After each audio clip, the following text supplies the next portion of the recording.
Highly successful individuals are always focused on what's next, but they often don't take time to reflect on their journey and how far they've come. I'm Craig Heatherly, host of the Path Less Traveled podcast, where we dive into the journeys of extraordinary leaders. Their success rarely follows a straight path, and that's what makes their story so remarkable. Now let's dive into this week's episode after a brief message from our sponsors. A big thank you to Senior One Care for sponsoring today's episode. Founded in 2006 by Carl and Kyle Bossing, this family-owned business has provided compassionate in-home care for nearly 2 decades. If my family needed a caregiver, I'd call Kyle. With 6 Indiana locations, they give you the peace of mind while your loved ones receive the care they deserve. Learn more at senioronecare.com. This episode is brought to you by Mosier Consulting, the powerhouse behind some of the most innovative technology solutions in northern Indiana. For 30 years, Mosier has been delivering best-in-class solutions. If you're a leader in your company, Mosier is your partner in progress. With deep expertise in analytics, AI, managed services, Microsoft, IT savings, and strategic consulting, they don't just support your tech, they elevate your entire business. Mosier Consulting, technology experts, real results. Visit MosierIT.com to learn more. Welcome to the Path Less Travel podcast. This week we feature the CEO of ChoiceLight, Regina Emberton. Regina, welcome to the show. Thank you, Craig. It's great to be with you this morning. Yes, a very snowy, cold morning, but we both made it here. You've got to be a morning person. Yeah, I'm a morning person, definitely. As I do research for these, I identified something in your past that connects us more than I thought that we were connected. We share some similarities. Most importantly, we're both Mishawaka Cavemen alum. That's great. Go Cavemen. Go Cavemen. Any highlights from your time at Mishawaka that come to mind? It was a great experience. Class of 94, and just had a great group of classmates that went through that. I think we won the wrestling state championship. Oh, I'm sure. While I was down there, or while I was there a couple of times. So that's a good memory. But yeah, spent a lot of time in the cave cheering on the cavemen. That was when we had the old gym, now that we have the new gym as well. Yeah, it was a great experience. You've been the CEO here at ChoiceLight for almost 4 years now. Tell us, what is ChoiceLight? Yeah, ChoiceLight is the best kept secret, I feel like, in this area. So ChoiceLight is a dark fiber network. We basically have fiber optic cables that run all throughout the region underground. So this large 500-mile cable fiber optic network. And what it's used for is to power commercial entities with their internet. Kind of important to go back to the beginning of why ChoiceLight even exists, because it was founded as a nonprofit organization about 20 years ago. We just celebrated our 20-year anniversary.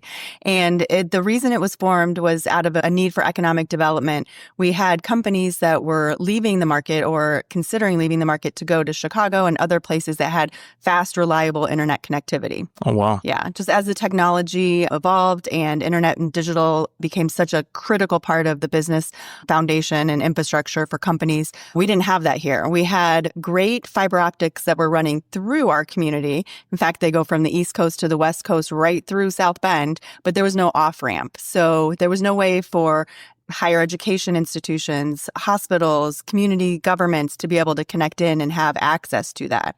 So this group came together. They formed a nonprofit. They got together some key stakeholders like those hospitals, higher education institutions, and county government, and did this really unique collaboration. They invested up front and they built out the initial fiber loop that connected to Union Station and basically got us connected directly then to Chicago to get on that fiber path.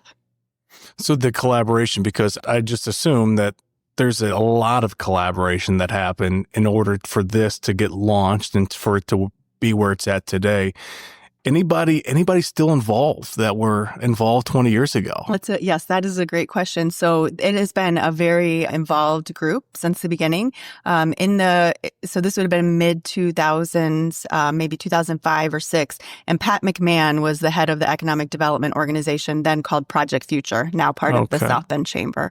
And he worked with a group. Some of the folks that were involved, Jeff Costello from Beacon Health System, some of the folks from the city of Mishawaka, Ken Prince Prince was real involved in getting that going together. You hate to name drop because you're going to forget exactly. somebody. But those are folks that are still involved. They're on the board of directors to this day. In fact, I think, Pat's been retired from other business for quite some time, and we've been fortunate to have him stay on board. Wow. But I think 2026 is going to be his last year with us. So fascinating. Looking for top talent in tech or professional fields? Avero Talent connects businesses with exceptional candidates, specializing in tailored recruiting solutions that match the right skills to your team's needs. Whether building a team or searching for a tough-to-fill position, Avero Talent delivers the expertise you need to hire smarter, faster, and with more confidence. Let us help you find your next star employee. What drew you to this organization 4 years ago? There was a few different things. I've always really respected Carl King. He was on the board of directors and very involved with the organization. Mary Jan Hedman was doing an amazing job as CEO here. And I was actually on the board for ChoiceLight. And at that time, I was leading the South Bend Elkhart Regional Partnership, an amazing organization that I'd been with for almost a decade and had really kind of started as employee number one, ground up there, building that collaboration. Oh, wow. Yeah. So that was like an amazing phase of my career. Again, collaboration was probably the biggest. I just wrote that word down. Yeah, thoroughfare of my professional journey. But, at that point, it was kind of like, we were starting to have the infrastructure in place there. Everything was running really smoothly. We had a number two that was really ready to grow into the CEO role. And at the same time, Mary Jan announced she was retiring at ChoiceLight. At the partnership, I was involved in a wide array of things, everything from education and workforce to talent development to entrepreneurship. So all of a very broad swath of economic development. And what I really liked about ChoiceLight and the opportunity here was that it was very focused. It was how do we enable companies to have digital, basically like a leg up, or this competitive advantage by having access to this. So I was able to dig a little bit deeper, learn a lot more about fiber optics and technology and kind of the industry itself, which is, it's evolved just so quickly and so interesting over the last couple of decades. So I think that was really what drew me to it, just being able to continue making an impact in the community and being involved in economic development, but also at the same time learning something new and getting more on the front of technology and sort of the digital adaptation that was going on. You're in this world daily, right? And you have been for the last 4 years. When you mention the words evolution and technology and just the fascination of things that you've learned in your time here, for just the normal person off the street, I guess, can you summarize or just highlight a few of the things that are just mind-blowing from the seat that you sit in? Yeah. Just the fact that you can sit down at your computer or you can step up to a manufacturing piece of equipment that you're going to be programming or running, and you can push a few buttons and have information at your fingertips is just mind-blowing in itself, right? So to think about the infrastructure of what happens behind that. And, at one point, everybody was using copper or just regular cable, and fiber optics really became they call it technology proof. So that's sort of the gold standard if you're going to be able to get access. So what blows my mind is you can take a piece of glass that is thinner than, a piece of hair on your head. And through that piece of glass, you can shine light. And that frequency and the light is what brings the internet from the data center right to your computer or to your device or to your manufacturing equipment or whatever capacity that you're starting to use it in. So it's just the fact that can happen is pretty amazing. And I would say another thing that I had no idea about is how much goes into protecting that infrastructure. Okay. So you think about how much construction and redevelopment's happening around South Bend, not just with road projects, but all of the construction projects going on. Every time those happen, there is infrastructure underground, not only water and sewer and gas, but you've got your fiber optics from ChoiceLight and then many other communications carriers that has to be protected. So it kind of blows my mind that it's not down more often, that it's not being cut or damaged or interfered with. So that's a big part of our job, is just making sure that it's protected as well. What excites you about this point in time with ChoiceLight, whether it be what's happening now or what you can see or what you guys are planning for in the near future? What excites you about this time right now? We just celebrated our 20-year anniversary. So we always like to take a look back and think of where we've been. And I think we're really focused on just doing a great job of protecting our infrastructure, making sure that people become aware of it. And I think that's something right now that we're really just able to get more and more out there. We just expanded into a management agreement with Elkhart County. So we now manage their fiber as well on behalf of the Elkhart County Highway Department. So you've got 3 counties and we have these businesses that are all across. So just getting the word out, making sure that people are aware of it. I'm really excited about that. Something else that's been a huge driver in the fiber optic industry is federal grants that have been available. Okay. So there is a broadband grant through the federal government that's been deployed, and there are just literally billions of dollars going into the build out to make sure that every address is connected. And while ChoiceLight focuses on commercial and institutional users, some of those still don't have access. And I'm really excited about beyond that. Yeah, the rural areas or sometimes lower income areas that have never had access to fiber optic. And you think about that digital equity piece, and just if you're living somewhere that you don't have good fiber internet, you're not able to do telehealth. You're not able to do remote working. You're not able to go through some education, like if school's out and do the remote learning. So I just feel like there's so many small opportunities that make huge differences in people's lives. And I'm grateful to have opportunity to be involved in this industry on kind of all facets of it. I think about this time in Northern Indiana right now, the exciting times of what's happened in the last, 2 decades to what's going to be happening in the next couple of decades.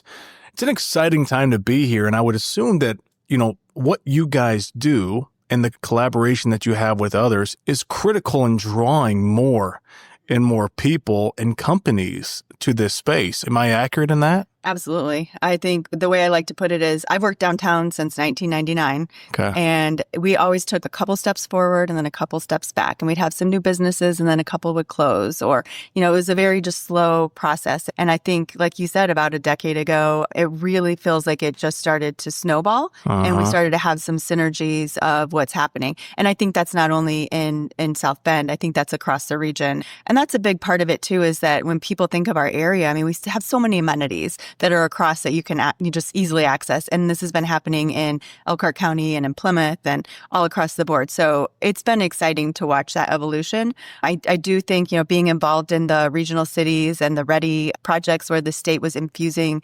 investments in our region to fund that capital in quality of life projects and vibrancy, it was a catalyst, I think, for additional private investment. And that's just kind of continued on and on.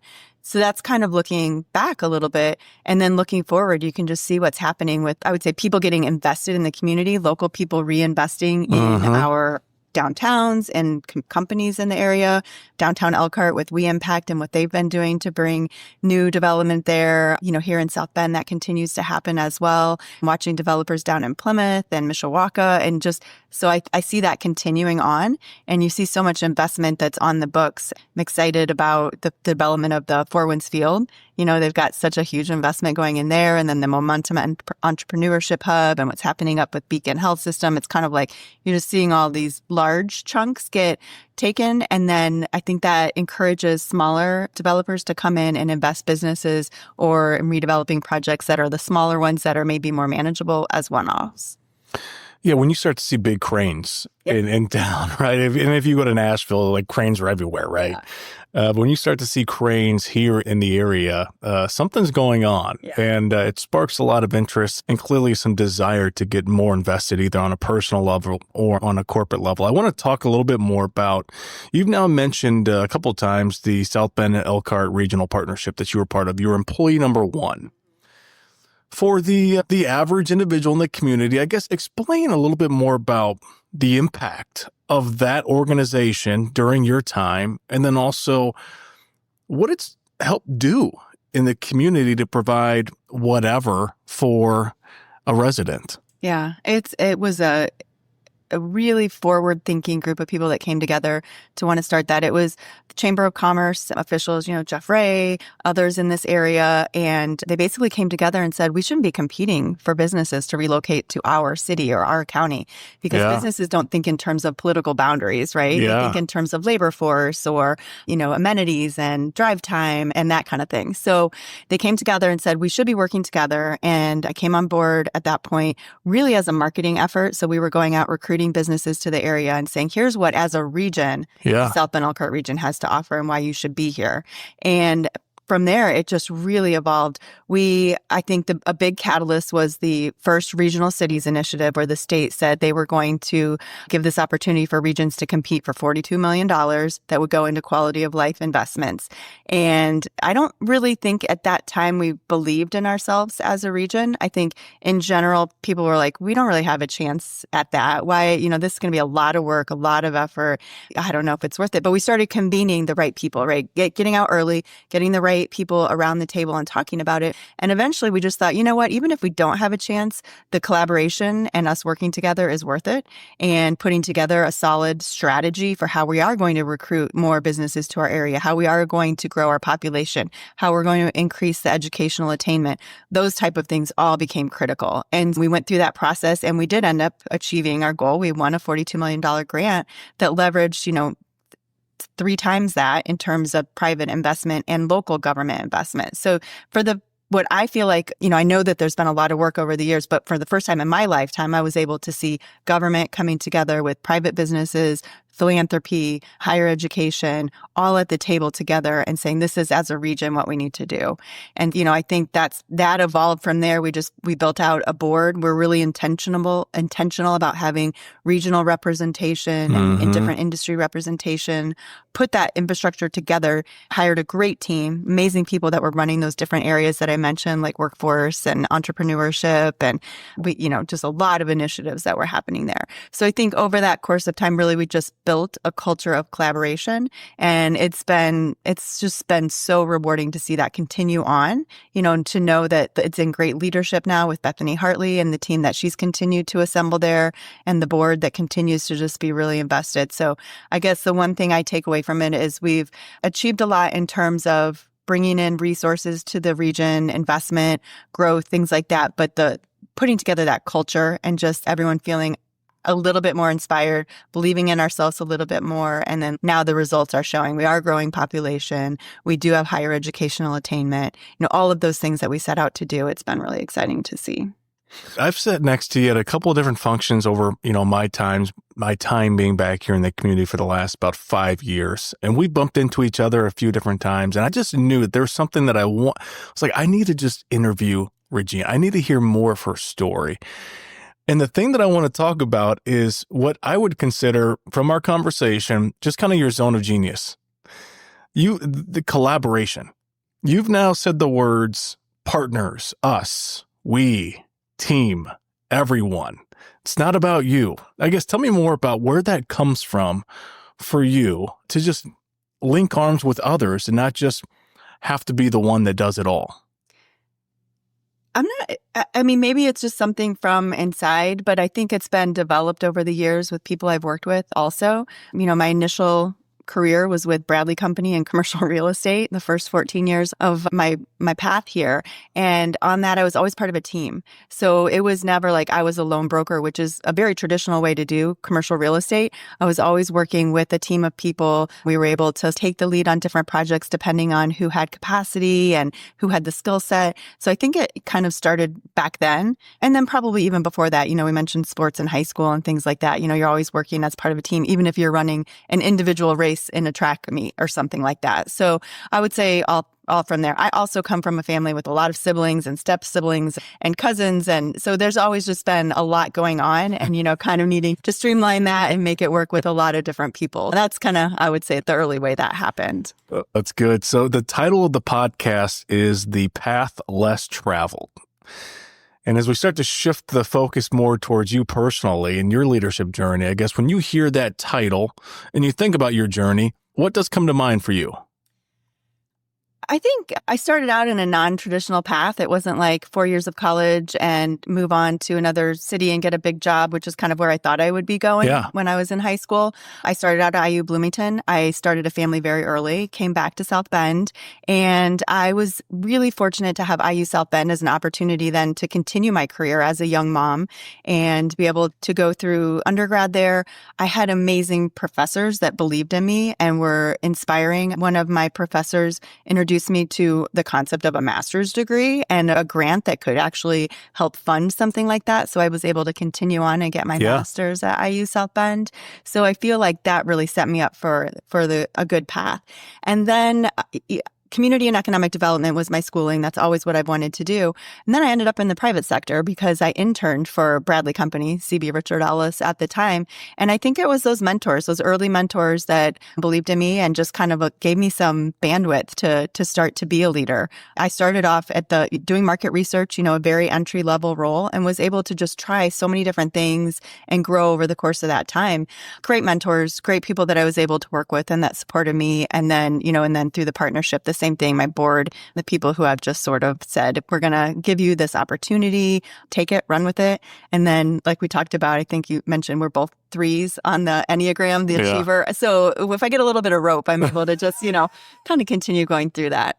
And then lastly, for me, it's all about building a great team. Everywhere I've ever worked, I think that's the most important thing. I mean, we spend so much time in our work lives and in our professions. It's build a great team with people you want to spend time with and that you can rely on and that, you just have this mutual respect. And so everywhere that I've been, that's just been a high priority. I think that's what's helped me to be able to thrive where I can do the best job.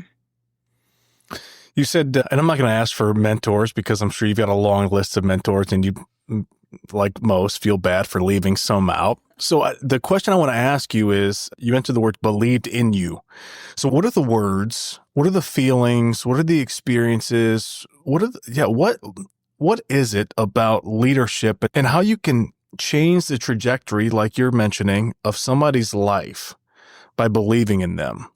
As you think about it as a leader and you're believing in people, what are some things that you want them to feel, to experience, to hear that could change their life?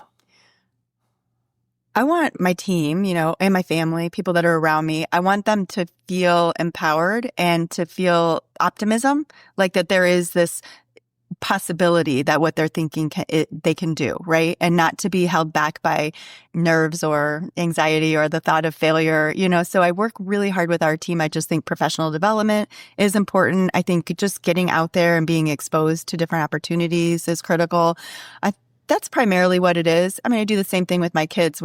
Ellie's down at IU as a freshman and we're like, go try this different class, go to a play, just take advantage of all the opportunities that are out there so you can help figure out where you fit best and kind of what is the best path for you.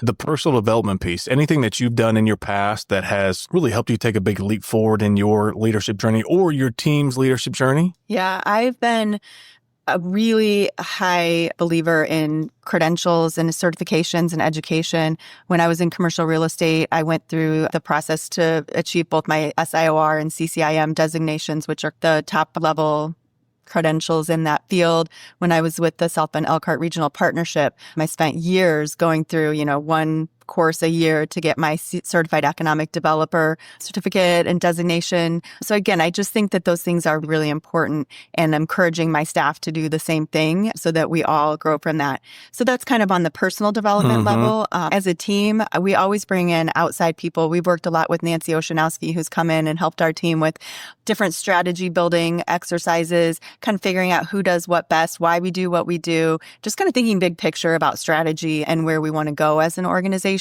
So I think both working on the personal side with individuals and making them the best they can be, but then bringing that to the team and saying, okay, here's what we bring to the team. And then how can we grow this into the future? So a little bit of both and. Yeah, the Enneagram you mentioned earlier, and then you've now mentioned some things on the personal side. What are some things that you do or that you've done personally to learn more about yourself or to identify ways that you can be most effective as a leader or areas of opportunity for improvement on your leadership journey? Anything specific come to mind? A lot of scattered things. A lot of scattered things. Okay. So I went through the JWL Leadership Academy. That was something in real estate that I was involved with that really helped you think about what is my credo? What's important to me? How am I going to, build my life plan? And how is my career going to take me where I want to go? So that was a year-long process. Participated in Leadership South Bend, Mishawaka. So that was another eye-opening thing where you're really thinking about what are my strengths and weaknesses and what do I bring to the table and how can I focus my time on doing what I do best and working with people who do other things better so that we have more impact together. So those are a couple of examples. I do participate in the Vistage Executive Forums now. So that's a monthly meeting where it's a CEO roundtable where I'm able to get together with colleagues and just really be honest with each other about how we're working on things, how we can grow, just that professional thing. So I think the more I can surround myself with strong leaders and learn from them and hopefully, give a little bit of information that they can grow from as well has been something I've liked to do over the past. This is my second go around in something like a CEO roundtable, and it's been extremely valuable. Yeah, for those that are CEOs or top level leaders within organizations that are thinking about doing this, being a part of a peer group, what advice would you give to them to continue to explore that, maybe the value that you've experienced through something like that? Yeah, I think the relationships that I've developed, and with the CEO roundtable that I did, the first one was a women's network, and these are women that I'm still relying on today for mentorship, relationship advice, professional advice. Just they become sort of a part of your personal board of directors, if you will, people that you just can go to all the time. And now this newer one, it's just been great. The speakers, the access to resources, the tools that you have. So it's not just about sitting down with a group of 10 or so other people who are going through similar challenges in different industries and facing different opportunities and can share that, but also this national network of resources and tools that help with, you want to do strategic planning or you want to learn more about an IT initiative. It's here. You can just go to this resource. And so, yeah, I highly recommend it. Success changes the game. Your business is growing. New opportunities, ambitious goals, greater impact. But growth brings complexity. More people to lead, more moving parts, less time and space to think and connect. And when leaders feel that strain, teams do too. At Cressy Leadership, we help leaders navigate those challenges. Through individual coaching, group training, and our Leadership Academy, we build the skills and strengthen the connections that make growth sustainable, helping teams communicate openly, tackle challenges together, and stay aligned on what matters most. Cressy Leadership. Envision what's possible. You're clearly somebody that's looking forward as far as, those that have been, that are years ahead of you in life's journey. You're trying to just, pull as much wisdom from them as possible and apply it to the now. As you look at the generation or the generations behind you, what advice would you give to those that are just entering the workforce? You mentioned your daughter that's down at IU. What advice would you give to somebody that's just kind of entering the workplace that you maybe wish you would have received back then? I think it would be to not hold back, not hold yourself back because you assume I'm the new one or I'm early in my career, and just to know that you have a lot to offer, even starting out, right? So your perspective, your education, your personality, the way you approach your teams, like that is all really important from that day on. So I think a lot of people that are starting off maybe hold back and I'm not saying it's not important to listen and learn from others because that's critical too, but just to not have that mental block where you're like, oh, I'm new, I don't have anything to offer. Speak up, give your opinion. What's the worst that can happen, right? Is that it doesn't get adopted. People want that perspective. That's why they bring you onto a team. So I'd say that's it. The glass ceiling that we put on ourselves, was there a moment in time in which you just decided, forget the ceiling. I'm breaking through this and I'm not going to put any limitations on myself. Was it a person that helped you arrive at that moment? Was it something that you arrived at on your own? Was it an experience, an event that happened? Yeah. Because you're pursuing growth and it's clear that it's more what's possible. Mm-hmm. I think there was no specific moment. I think I still struggle with that, so it's just a evolution, do the next right thing, just try to keep moving forward. And then I think part of it's just my natural optimism. So that helps, right? If you think it's going to work out at some point, it's easier to just keep, like I said, doing the next right thing and trying to move things forward.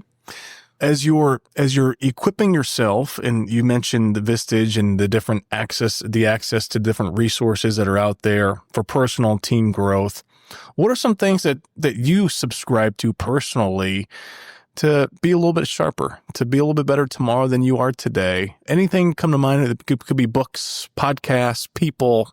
Yeah, I listen to a lot of industry podcasts right now because I'm learning still after 4 years about telecommunications, fiber optics. So you'll find me in the car if I'm listening to a podcast. It's usually either about IT and just making sure I'm getting up to speed in that industry, or health. I really like just learning about how your body works and making sure you can be doing the best you can to kind of be healthy and have longevity and be there for your family, that kind of thing. So those are the things. But yeah, on the book side, I'm always reading a book. The one I'm reading right now is like 10% Happier. And I went down to a conference in India. It was a women's conference, and I got a few books down there. Like, I can't help it. So if you go in my office, you'll see there's just a slew of all of these books. I told people stop giving me books.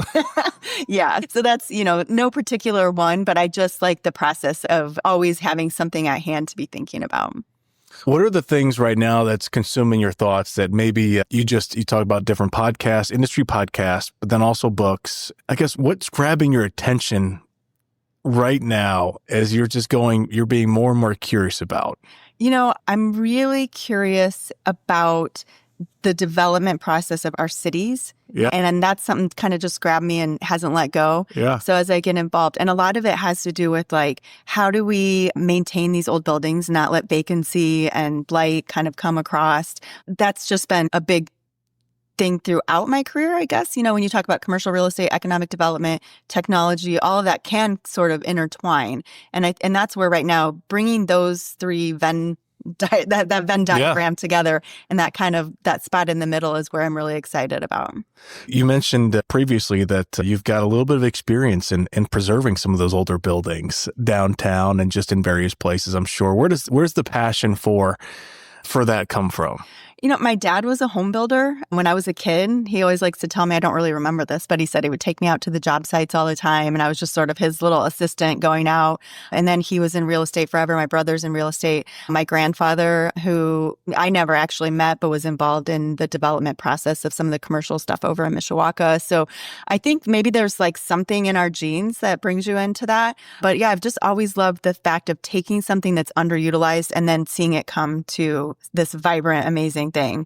And I was never able to do that on my own. And as I mentioned before, like now some of this, I'm able to have a little bit of a side hustle where we can find, my husband and I, and some I've done on my own and some he does, but just working on, let's find a vacant old building and it's in a great area that needs some new life and try to fix it up and find a tenant that would be a great addition to the community. So that's kind of been a fun thing that's got my attention now as well. How long have you been doing that? The first project we did was in 2006 because it was the year Ellie was born, and that was up in Benton Harbor in the Arts District. For us, it was a huge development. Looking back, it's 4 loft apartments and 1 commercial space, but it was in a time where that community wasn't as exciting as it is today. Yeah. So it's kind of just like finding something that's a gem in the rough and then being able to be part of that community. Super cool. Yeah, it was a lot of fun. Super cool. What a fun experience to see something from start to finish. And then also years later, right, of what's happening or what has happened in that space since we got involved. Thanks for sharing. I don't know how you're going to answer this next question, but as we start to close things out, I've got about 1 or 2 final questions for you, and I'll get your final thoughts. But gosh, you've been a part of some incredible things on a personal level, on a professional level. When you think about the things or a thing that you're most proud of, what comes to mind? My family. That immediately comes to mind. Is my kids. And when you're a working mom, sometimes there's the guilt or, like you're thinking, oh, I should be home more. But I think the fact that I've been able to have a career and my kids have been able to observe that and see the hard work, I see that coming through in them. And I mean, that's what comes to mind initially.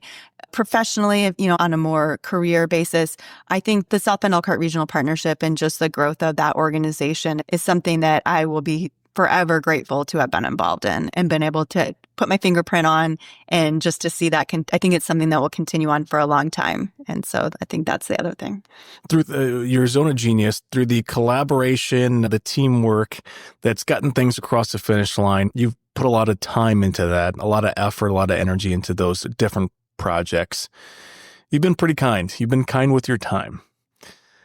When you think about some of the kindest things, or one of the kindest things somebody's done for you, how would you answer that question? I think giving me honest feedback is a kindness that people don't. It's hard to hear sometimes, but when I think back about things that have helped me evolve, that really is a gift. And so thinking about the mentors that I've had, and when they've given some, areas that I could work on, or things to think about, that's really been a gift, I would say, that I appreciate. And and in terms of kindness, like, our community is amazing. And so from the first person, when I had never been on a nonprofit board of directors, and Frank Perry invited me to lunch and said, "We think you'd be a good fit. Do you want to get involved in the Boys and Girls Club?" I mean, that was a kindness to in my opinion, to say, you have this ability to do this. And that was kind of the start of being able to do that. And those are just a couple of things I think of. But our community is full of kindness. It would be impossible to elaborate on all of the ways. The feedback, the constructive feedback, the advice, some would call it. A lot of leaders wait until that annual meeting or that quarterly meeting with their direct reports. How do you try and provide more regular feedback personally? And then also, is there a way that you encourage your team or teams you've been a part of to do? Because I think that's really hard, right? As a individual, to be in the moment and provide not on demand, but regular, immediate feedback, and what it can do for somebody's personal journey, it's substantial. Yeah. And I'm still growing in that area. I never want to seem like that I'm giving a negative opinion of someone, but because I recognize that it helps me, it makes it easier to do that. I always say, I think structure is important, and we do mid-year check-ins, and we have an annual review process. But at those, I always say, nothing in this should be a surprise. Yeah. Like, if we haven't been talking about things as they've come up over the year, over the half of the last 6 months, then I'm not doing my job. And so that's what we try to do. And then just building in opportunity for that. So whether that's monthly check-ins with your team, where you're able to just sit back, kind of step out of the day-to-day like chaos of what's going on and the things that need to get done, and just, have that, let's have coffee and talk, but have that built into the schedule so that you're building in that opportunity.